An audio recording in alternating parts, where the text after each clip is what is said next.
Justin Gatlin, the world 100 meters champion, is at the center of a new doping scandal after members of his team offered to illicitly supply performance-enhancing drugs.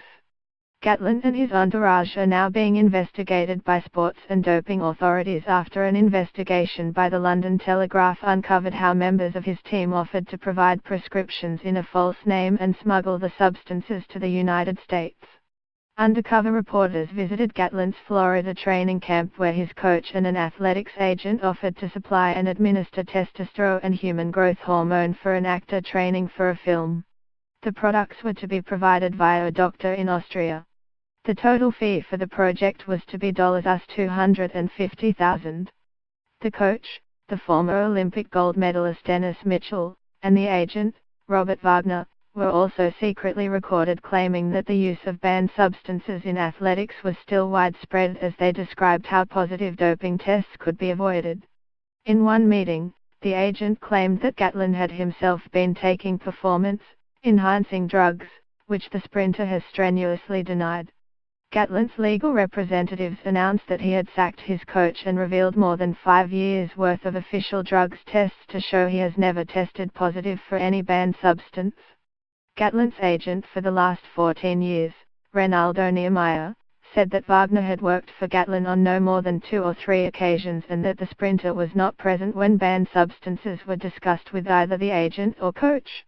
The revelations threatened to reignite the scandal of drugs in sport just 3 years after Russia was said to have systematically doped their athletes. Gatlin himself has twice been banned for doping, in 2001 and 2006.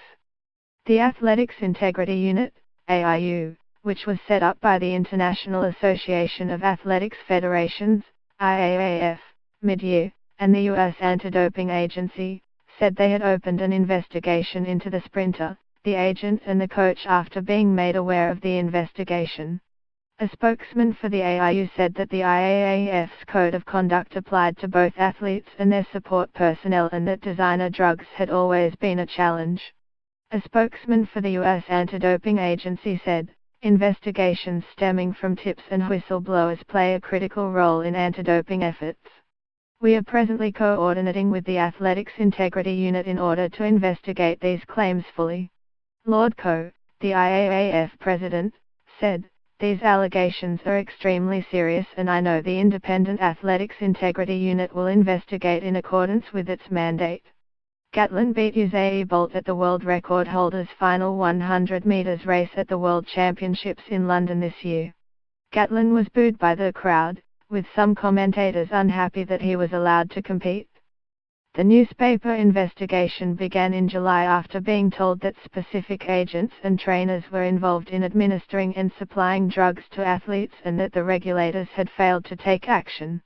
One of the individuals identified was Wagner, who boasted he had represented some of the biggest names in the sport, including Ben Johnson, the Canadian sprinter stripped of his 1988 Olympic gold for doping, and high-profile British athletes including Colin Jackson and Denise Lewis.